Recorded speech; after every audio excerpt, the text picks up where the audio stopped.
Halo Airbers, apa kabar?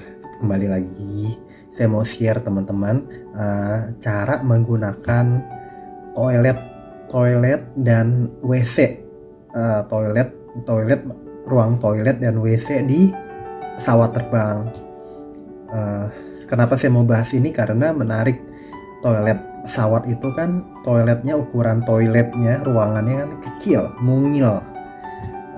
Tapi punya kemampuan banyak bagi kita yang mau mempergunakan tempat tersebut untuk kita kencing, buang air besar, cuci tangan, seperti itu, cuci muka.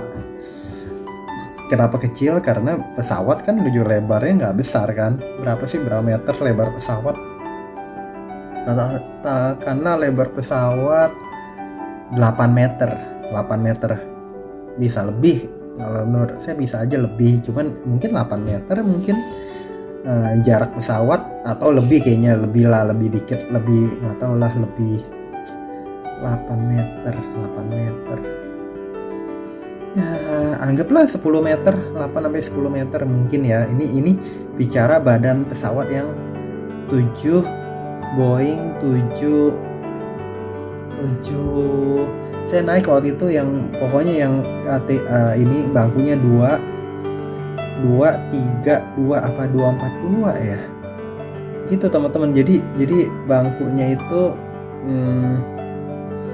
242 gitu ya kategori bangkunya. Pokoknya gini deh, semua toilet pesawat setahu saya untuk yang komersial itu kecil. Nah, cara menggunakan toiletnya itu, ini ada kejadian di berita, orang merasa sampai keringet dingin di dalam toilet pesawat karena pasti, dan sampai dicerita ke pramugari, ada orang ngelaporin gitu ya, pasti keringet dingin lah. Itu gini, kita masuk ke dalam toiletnya juga kita kan harus dorong.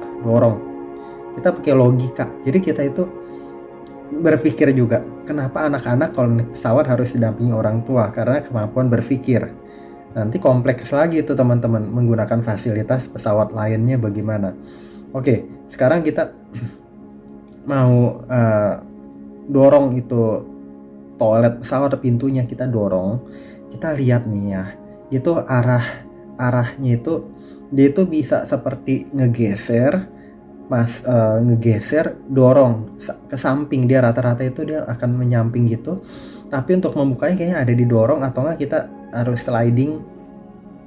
Saya juga lupa ingat teman-teman, cuman kita kalau pakai logika nalar bisa lah gitu. Jadi kita jangan asal ini kita bingung gimana. Itu kan juga redup kalau kita penerbangannya malam atau gelap.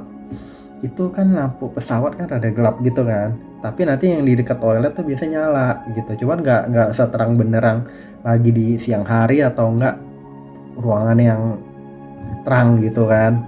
Oke, jadi kita mikir apakah itu harus sliding atau enggak didorong. Oke, waktu kita masuk ke dalam pintu di dalam toilet pesawat yang berukuran kecil, kita akan nutup balik. Kita usaha aja, apakah itu nanti kita ada gak menarik dan dia akan drop nutup gitu, atau enggak kita harus sliding gitu. Saya lupa lagi teman-teman. Kemudian gini, kita nih waktu ngapa-ngapain gitu, kita lihat, kecuali kita udah kebelet ya, nggak tahan ya, kita lihat nih teman-teman, itu cara buka air keran bagaimana. Cara buka air keran, apakah itu ditekan, diputar, atau enggak diginiin knopnya dari arah belakang, dari arah mana gitu. Bisa berbeda-beda. Ini kita nih, kalau yang toilet komersial di mall gitu, tempat publik kan lebih gampang kan. Oh, itu pun kadang-kadang kita bingung, ada yang dari arah belakang, yang baru-baru, ada yang dari mana, ada yang kita naruh tangan sensor dia turun. Kalau di pesawat bisa juga sensor, saya lupa teman-teman, karena seingat saya ada pesawat yang agak mudah untuk membukanya, seperti keran air gitu. Ada juga yang harus agak bingung lagi gimana beda lagi. Ini untuk yang keran air, cuma logika saya berbicaranya itu kayaknya nih sensor, karena kalau ada orang yang nggak lupa nutup, itu kan air akan terus ngocor. gitu. Berbeda lagi nanti ya, berbeda lagi dengan nanti toilet flush. Kita di mall canggih yang baru aja itu juga beda-beda. Ada yang otomatis, tempat toilet yang turun, nyiremnya itu kita lihat nih. Nanti misalnya kita buang air besar, kita lihat nih arahnya itu bagaimana. Kita liatin dulu pelan-pelan bukanya. Kan dari samping biasanya. Ada yang nanti dia maju dulu baru nyemprot. Ada lagi yang kita buka gitu langsung nyemprot. Beda-beda lagi teman-teman. Jadi ini beda produk punya karakter yang berbeda-beda. Kemudian gini teman-teman, kalau kita nih ya mau flash di pesawat itu tombolnya juga kadang-kadang ngumpet, kadang-kadang kita nggak kelihatan. Di mall juga sama, ada yang tombolnya itu tombolnya itu ada yang dibalik tutup. Waktu kita buang air besar gitu gini kan, ada yang dia tombolnya itu dibalik tutupnya itu, atau enggak di tembok. Nah kalau di pesawat kita bicara benda kecil gitu kan, ukuran toiletnya juga lebih kecil. Saya juga lupa ingat teman-teman. Jadi kita nih jangan panik,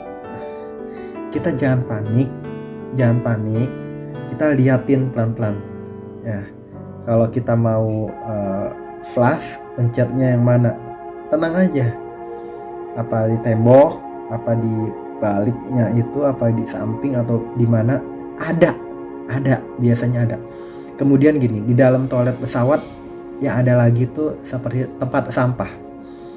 Itu kita misalnya buang tisu bekas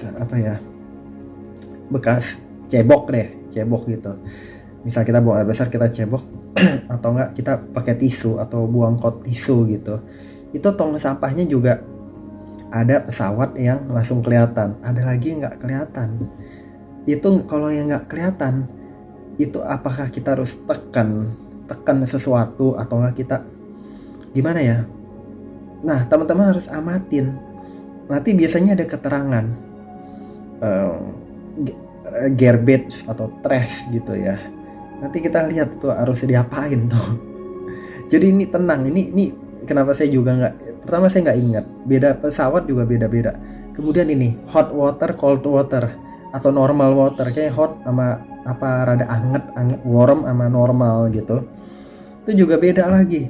Kalau kita pencet yang kiri otomatis tuh biasanya kan berapa detik atau gimana, rada hot, rada warm gitu. Yang sampingnya lagi nanti normal water. Jadi itu untuk refreshing kita, nyegerin kita. Kemudian dalam fasilitas ada tisu, ada untuk ngelap wajah, ada anduk buat macam-macam, tergantung maskapai lagi. Gitu teman-teman yang saya mau share. Jadi kemudian kita mau keluar toilet, pintunya nih, apakah harus ditekan lagi, balik lagi, ditarik atau disampingin? Kelihatannya nggak mudah karena itu seperti itu, karena dari ruang yang kecil, suatu yang kecil itu diatur sedemikian rupa teknologinya, teknisnya, sehingga bisa diakses orang tapi juga memanfaatkan ruangan yang kecil. Jadi dia harus buat teknologi yang rada kecil-kecil, rada mini gitu, di luar kebiasaan. Jadi kita harus pakai logika nalar juga, jangan panik, jangan nanti kita ke toilet harusnya happy malah keringet dingin, bisa kejadian seperti itu. Atau enggak ada juga ya, orang lupa ngunci pintu toilet, jadi nanti orang dari luar bisa ngedorong sliding gitu masuk ke dalam. Itu semua bikin kita panik teman-teman. Makanya gimana ya, kita harus santai, tapi kita berpikir gitu, santai berpikir, jangan panik tapi kita berpikir gimana. Itu kepintaran kita, kepandaian. Itu yang saya mau share. Selamat berlibur, selamat berpikir, selamat tapi berpikirnya dengan tenang. Semoga bermanfaat yang saya share. Jangan lupa subscribe, like, share, komen. Sampai jumpa di video-video saya berikutnya. Bye-bye teman-teman.